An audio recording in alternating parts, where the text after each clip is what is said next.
Buenas tardes a todos. La siguiente charla pues la hicimos mi compañero Daniel Tovar y Gabriel Maldonado y pues yo, Carlos. Y pues aunque tiene un título un poco dramático, pues ya veremos que la mordedura de las serpientes pues no es tan dramática. Siguiente, por favor. Como ya bien explicó el compañero anterior, pues se han vivido 5 extinciones masivas en las que un gran porcentaje de la vida pues desapareció de la Tierra, ¿no? Y también se dice que actualmente estamos viviendo la 6ª extinción masiva. Pero también es importante señalar que pues la extinción es un proceso natural y tampoco debemos verlo como algo malo. Lo que debemos ver mal es la tasa a la que se está llevando la extinción. Se ha calculado que en tiempos anteriores pues se extingue una especie por cada 1.000.000 de especies al año, entonces pues de alguna forma pues es natural. Lo malo es que ahora esa cantidad de extinciones se ha disparado. Siguiente, por favor. También se ha dicho que pues que los efectos que estamos provocando actualmente están llevando al borde de la extinción a muchas especies, y de hecho se tiene la evidencia de que el humano anteriormente ha llevado a la extinción a algunas especies, como la megafauna de América. No sé si ustedes sabían, pero aquí en América hace unos 10.000 años, 20.000 años, teníamos mamutes, mastodontes, caballos, gliptodontes, perezosos gigantes. Pero bien, no es el caso, porque ahorita estamos hablando de reptiles y anfibios, y estos son mamíferos, ¿no? Pero solamente era para mencionar, para hacer hincapié en que el humano tiene ese potencial de llevar al borde a la extinción, al borde de la extinción a las especies. Y con esto quiero llegar a que los reptiles no se encuentran exentos de eso, y pues las serpientes tampoco. Siguiente, por favor. Las amenazas a las que se enfrentan las serpientes actualmente y por las cuales muchas se encuentran en peligro, pues son la destrucción y fragmentación del hábitat, las muertes en carreteras, o sea que pues estas van tranquilamente y de repente se encuentran en una carretera y pues son atropelladas. También las enfermedades, la contaminación, las especies invasoras, la captura ilegal y su venta, y pues la muerte causada por humanos, ¿no? Porque ¿qué es lo que hacemos cuando vemos una serpiente? O cuando escuchamos hablar de serpientes, pues nos asustamos, o muchas personas se asustan porque las consideramos peligrosas. Y aunque algunas pueden ser peligrosas, pues no es el caso de todas. Siguiente, por favor.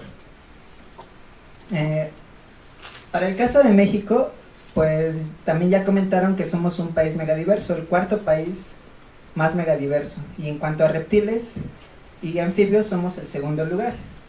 Contamos con aproximadamente 865 especies de reptiles y aproximadamente 400 de ellas son serpientes. Tenemos, por ejemplo, nauyacas, cantiles, víboras de cuernitos y serpientes marinas. Siguiente, por favor. Ya viendo la diversidad de especies en el grupo de las serpientes, nos damos cuenta que solamente 2 familias de todas las serpientes son venenosas, o más bien que pueden causar un daño mortal a los humanos. Estas 2 familias son la familia Elapidae y la familia Viperidae. Si hacemos una simple suma, pues veremos que aproximadamente son 80 especies las que nos pueden hacer daño, y el resto de las especies pues son como 300 aproximadamente. Entonces el porcentaje de especies peligrosas pues es bajo si lo comparamos con el total. Aquí tenemos una boa que no es dañina, un cincuate que tampoco nos puede hacer daño, esta otra especie. Tenemos a una cascabel de pantano que en caso de que esta nos mordiera sí nos podría hacer daño, y una coralilla. La siguiente, por favor. Ya en cuanto a los grupos, pues la familia Elapidae contiene a los coralillos, a los corales, y a las serpientes marinas. Las coralillos y los corales son estos que se ven así de colores muy llamativos y con patrones pues intercalados, ¿no? Su distribución en América es desde el sur de Estados Unidos, perdón, y pues prácticamente toda Sudamérica, y pasando por México.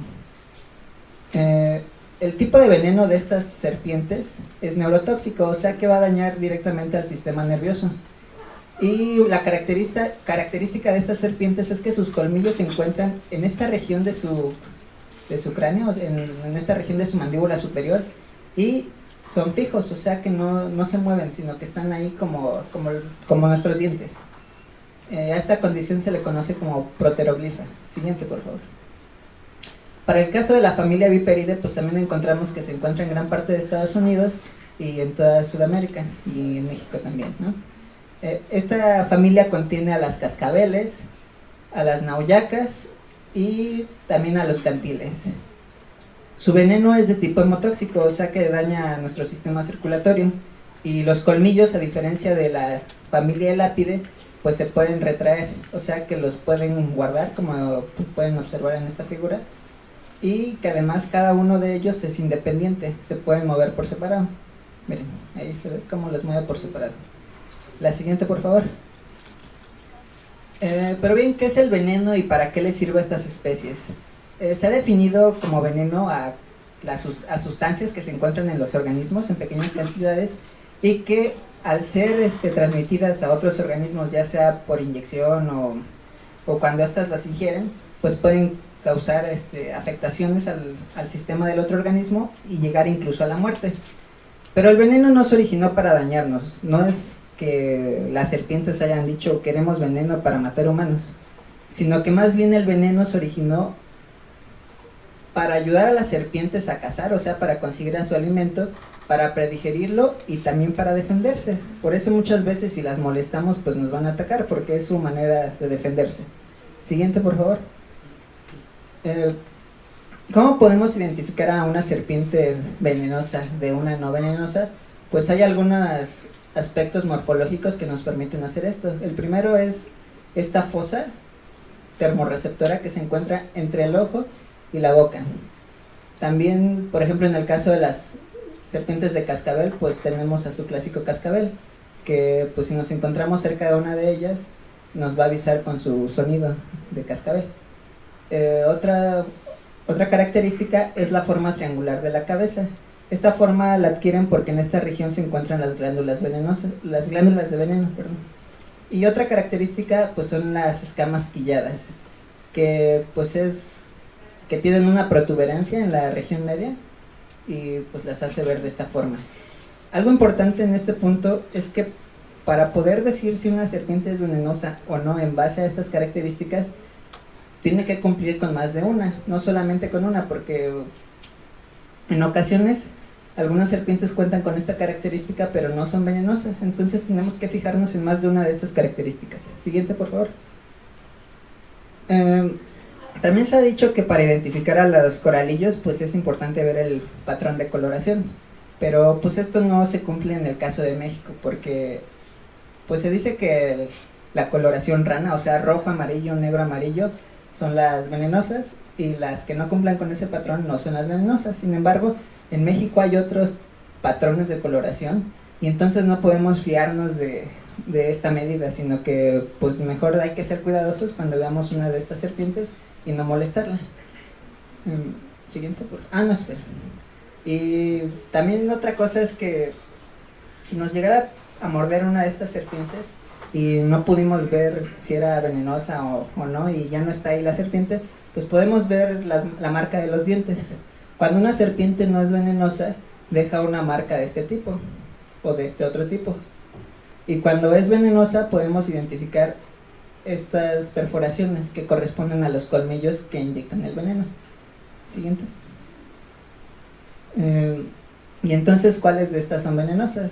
En este lado encontramos a una serpiente venenosa y de este otro lado pues no es venenosa, y como les dije, miren, si nos guiamos nada más por la forma de la cabeza, pensaríamos que la boa es venenosa, pero sin embargo cuando observamos si tiene una foseta termorreceptora, pues no la tiene, sus escamas son lisas y no quilladas, y podemos llegar a la conclusión de que no se trata de una especie venenosa.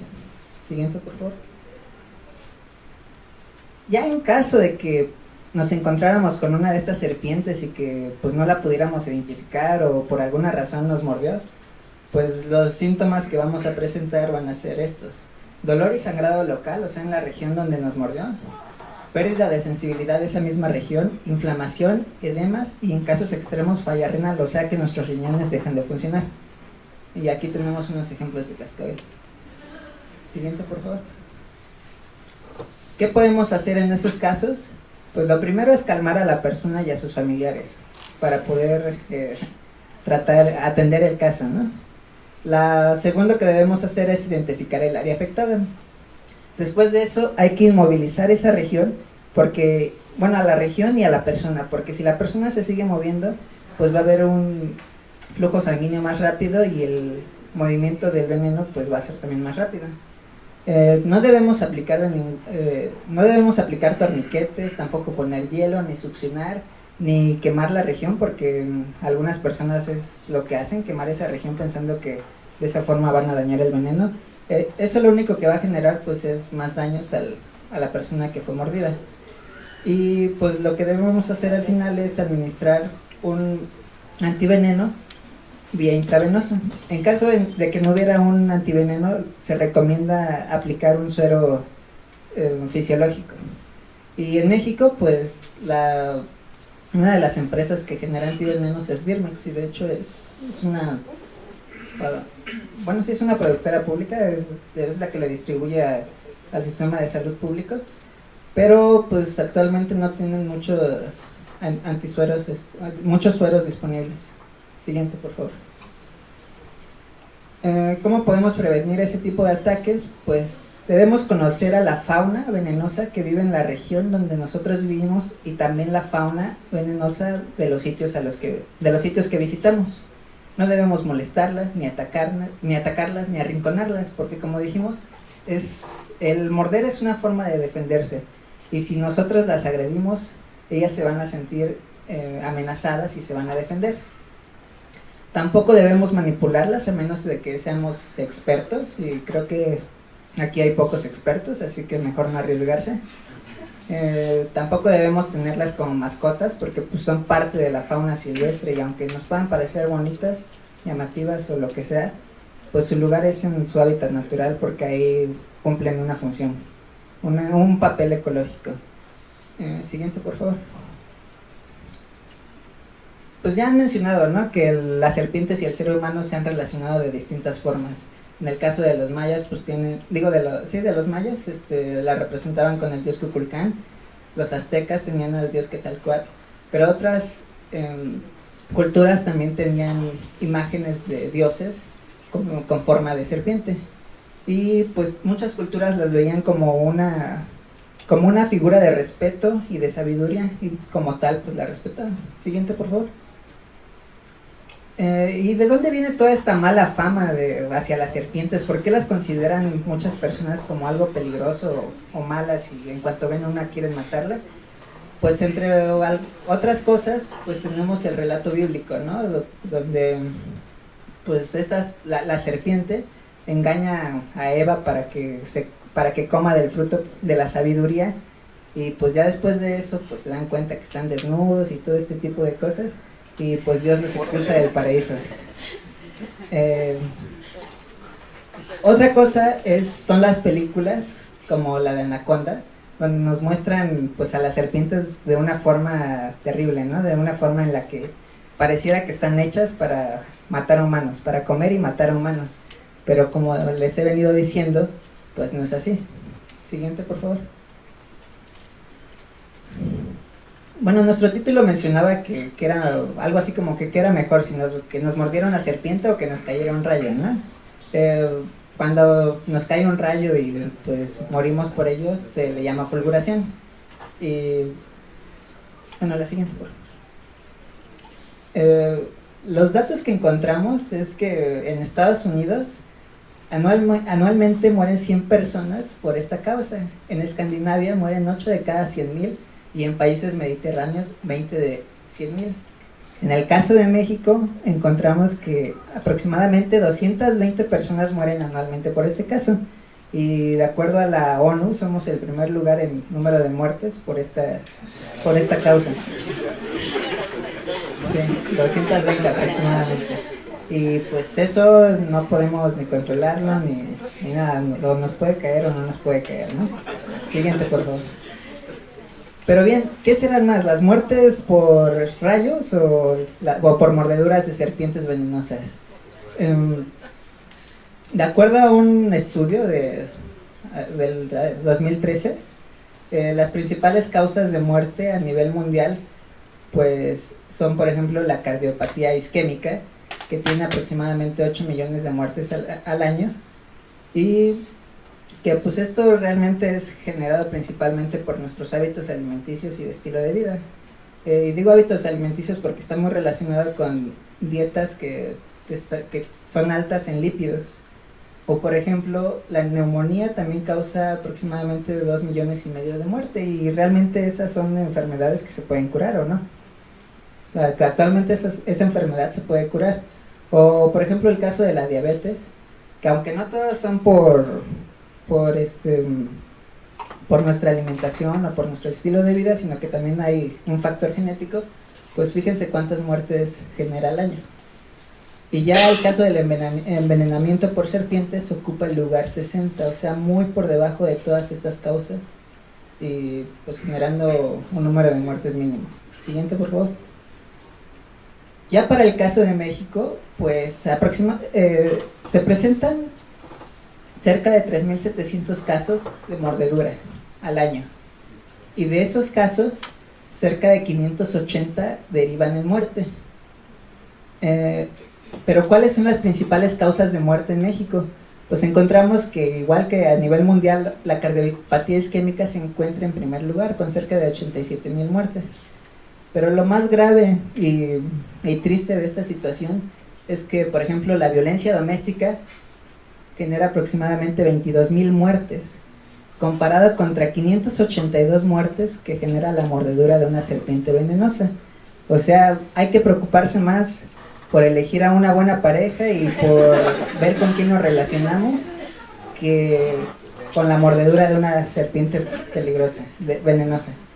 O también tenemos, por ejemplo, la diabetes, que con una alimentación sana y un estilo de vida sano lo podemos prevenir. Siguiente, por favor.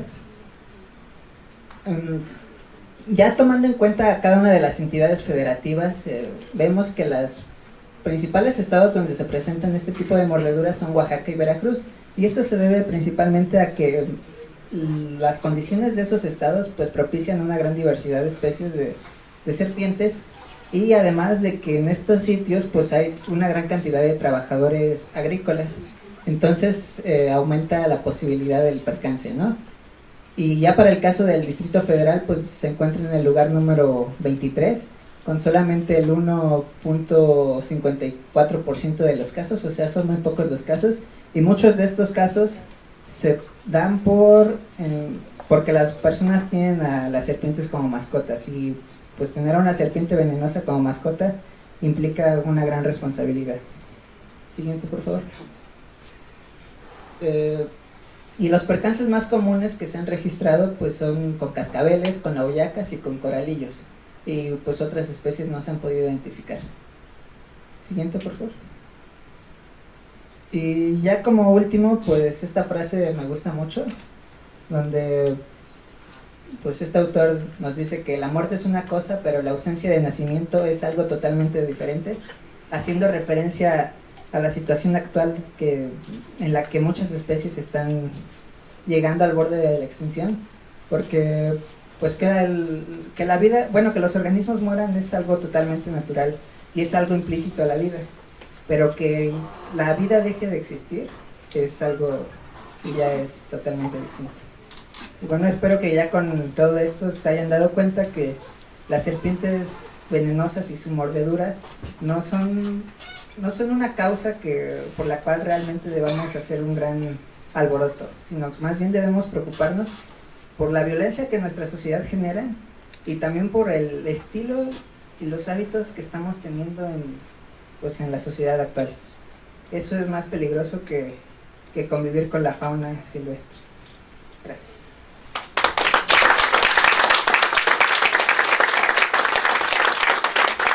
¿Preguntas?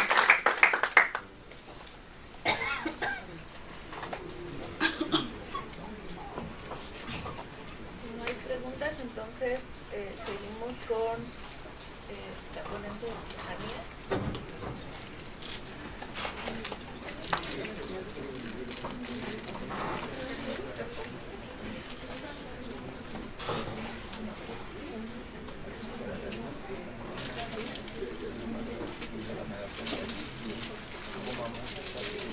Buenas tardes. Mi tema de exposición se llama Mejor que el hombre araña, geckos y cuijas. Y bueno, lo preparé junto con mi compañera Iris Serrano. ¿Sí? Bueno, les voy a dar unas características principales de los geckos. Pertenecen al orden Squamata, familia Gekkonidae, y son reptiles con el cuerpo cubierto de escamas.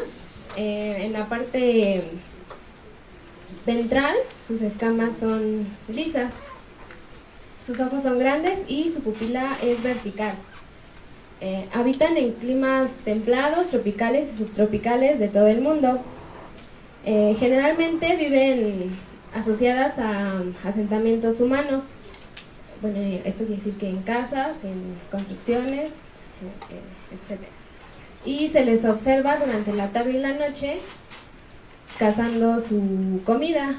Se alimentan de insectos, de insectos principalmente.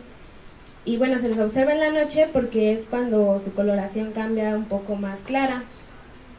Dentro de las características principales de esta familia está el mecanismo de adhesión, que es una adhesión en seco. O sea, esto quiere decir que no requiere de alguna sustancia o algún agua o algo así que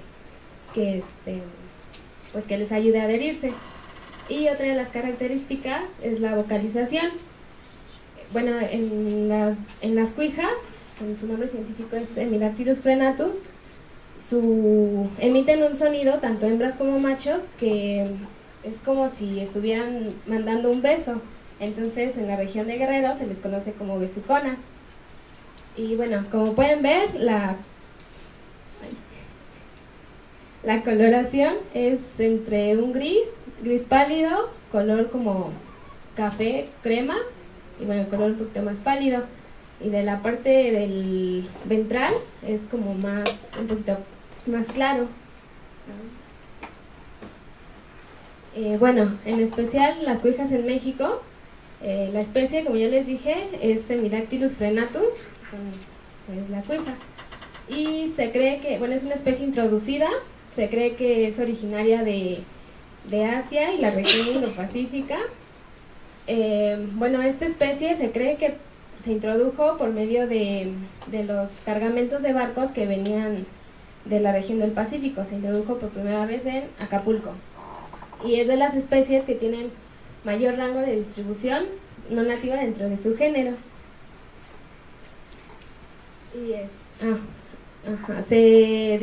Se han observado hasta 90 especies. Las consecuencias de que esta especie sea introducida es que ha sido la causante de desplazamientos de algunas otras especies de geckos, como Hemidactylus tursicus, Hemidactylus mavoia, Lepidodactylus lugubris y Hemidactylus garnoti, que son otras especies de gecko. Se dice que es porque las cuijas tienen un comportamiento de canibalismo y en ocasiones pues se los comen. También otra de las consecuencias es que son vectores de enfermedades y parásitos que pueden afectar tanto a otras plantas como a otros animales.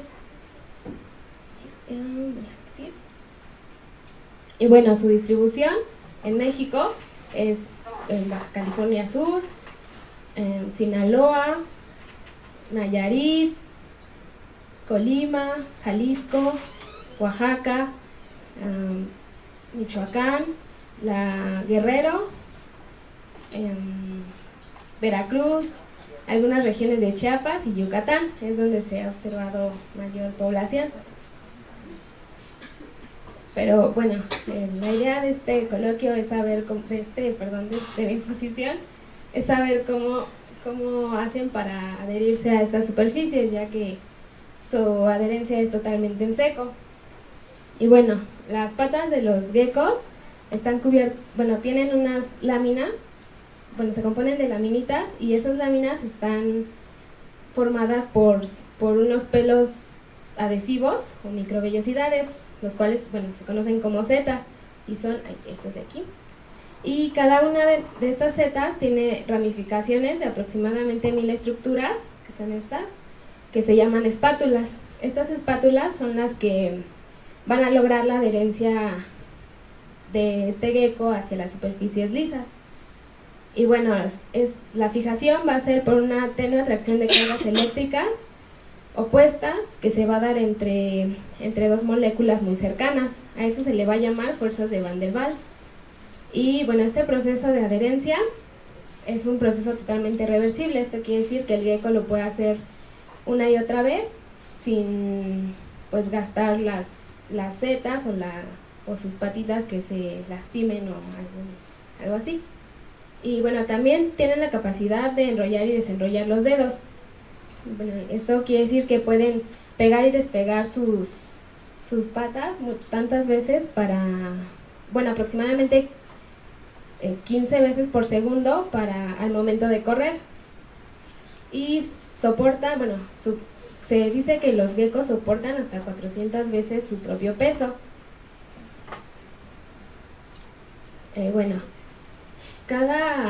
Cada seta mide aproximadamente 5 micrómetros y cada espátula va a medir 1 micrómetro con un grosor de 10 a 15 nanómetros.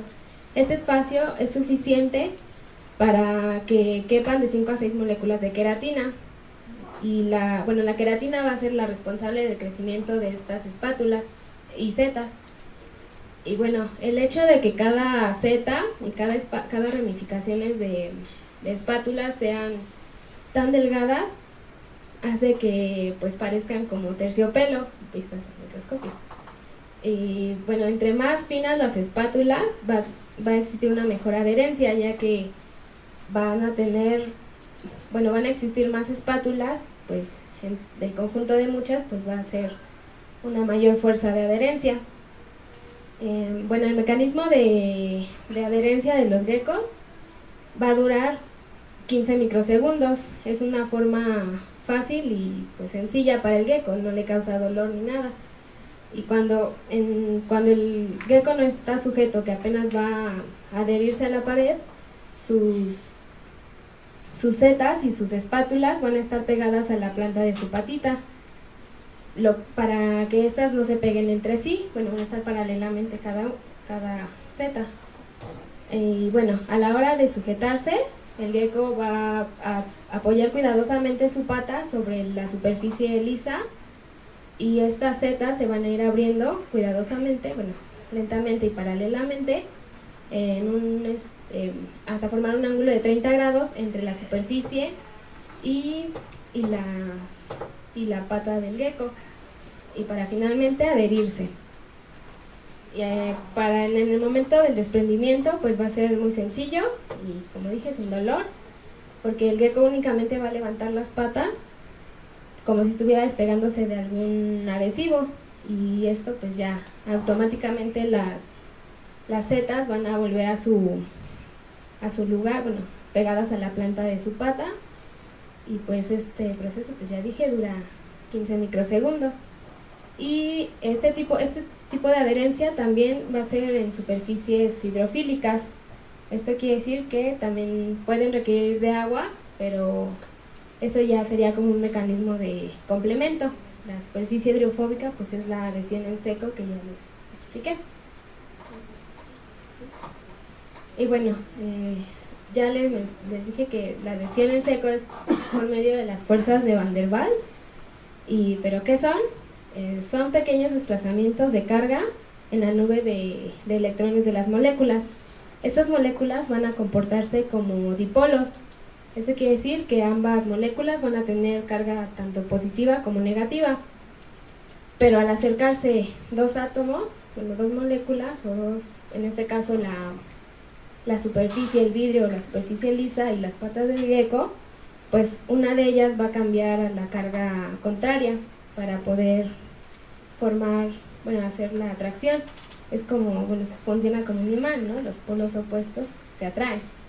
Entonces, aquí, pues, por ejemplo, esta es la superficie y esta es la patita del gecko. Y, al estar a una distancia de 5 nanómetros, se va a dar el cambio de carga en cualquiera de las dos superficies y pues ya se va a lograr la atracción. Como ya les había dicho, también hacen uso de la humedad del ambiente como mecanismo complementario. Esto va a duplicar la fuerza de adhesión de los geckos. Y bueno, esto es suficiente con que quepa de 1 a 2 moléculas de agua entre la superficie y la pata para lograr pues una mayor adhesión. Otros insectos lo utilizan como su mecanismo pues, de siempre, ¿no? Y bueno, estos geckos se ha comprobado que se adhieren a todas las superficies excepto al teflón, ya que la fuerza de Van der Waals de este material es muy débil y pues no pueden adherirse. Bueno, en sí las fuerzas de Van der Waals son muy débiles, pero al juntarse las miles de espátulas, pues hace que esta adherencia y estas fuerzas pues sean mayores. Y bueno, ¿cómo consiguen mantener sus pies pegadizos, siempre limpios? En comparación con la cinta adhesiva, que se llena de suciedad y pierde su eficacia, pues estos geckos limpian sus patitas de una manera muy fácil y pues rápida. Se hizo un experimento en el cual le pusieron polvo a las patas de un gecko y lo dejaron caminar sobre una superficie lisa y limpia. Pudieron observar que a los 5 pasos el gecko estaba totalmente libre de cualquier partícula de polvo.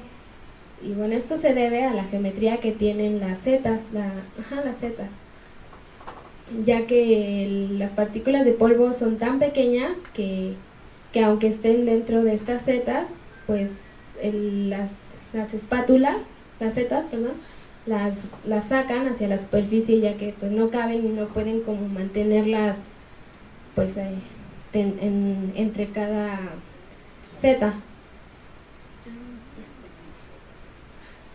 Y bueno, esto fue gran inspiración para el diseño de muchos adhesivos y bueno, algunos prototipos. Por ejemplo, este es un guante adhesivo que se diseñó en la Universidad de Stanford en California. Es hecho a base de silicona y bueno, funciona igual que el mecanismo de adhesión de los geckos con fuerzas de Van der Waals, y se compone de pequeñas baldosas.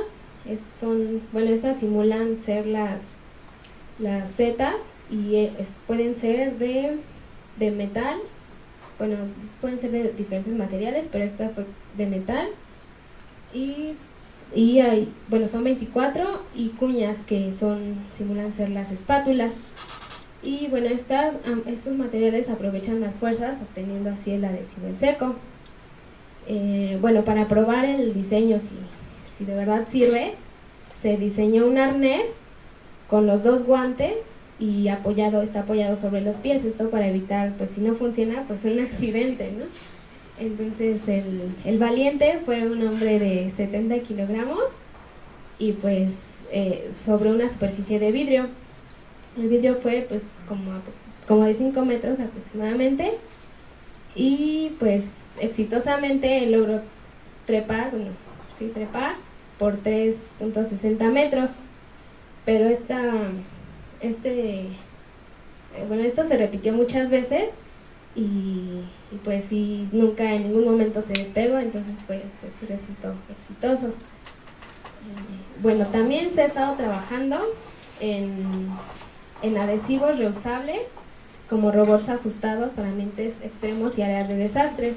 Este se llama Ecobot y lo diseñaron también en la Universidad de Stanford. Y también igual funciona con lo mismo, con las baldosas y con las cuñas, y pues también resultó un éxito. Se pretende utilizar este robot, para, por ejemplo, en los lugares en los que hubo un terremoto y pues quieren verificar que ya no haya nadie que se haya quedado atorado o algo así, entra el robot y pues entra a verificar que pues ya estén a salvo las personas. También en los lugares cuando en los edificios hay incendios, también pues trepa el robot y está, bueno, se asegura que ya no haya nadie ahí aún. Bueno, también era una idea para el futuro, era para los celulares, porque pues ya es como algo necesario para la sociedad, y pues normalmente los desechan porque se les caen, ¿no? Y se destruyen y ya no sirven. Entonces pretenden hacer un modelo de celular en el que en caso de que se caigan pues ya no se rompan, solo como que se vuelva a pegar y ya. También otra ventaja es que puede ayudarnos a reducir la cantidad de sustancias tóxicas que se utilizan a diario en la industria de los pegamentos. Otro prototipo es la cinta Gecko, que es de 1 centímetro cuadrado, y esta es hecha a base de siliconas y cientos de pequeñas protuberancias de polimida. Tanto la silicona como la polimida son polímeros que son resistentes al calor, son flexibles, y tienen buena carga eléctrica y bueno, sí, resistentes a altas temperaturas. Y bueno, esto lo hace que sea un plástico resistente y flexible. Y pues también hubo éxito al diseñarlo. Aquí lo máximo que cargó fueron 3 kilogramos, y pues es algo bueno para hacer un pequeño cuadrito de adhesivo.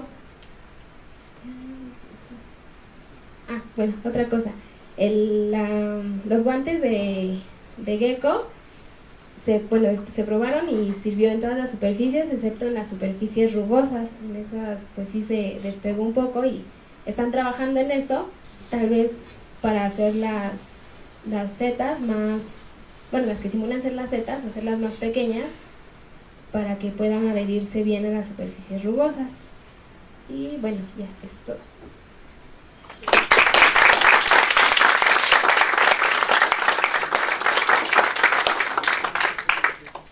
¿Alguna pregunta?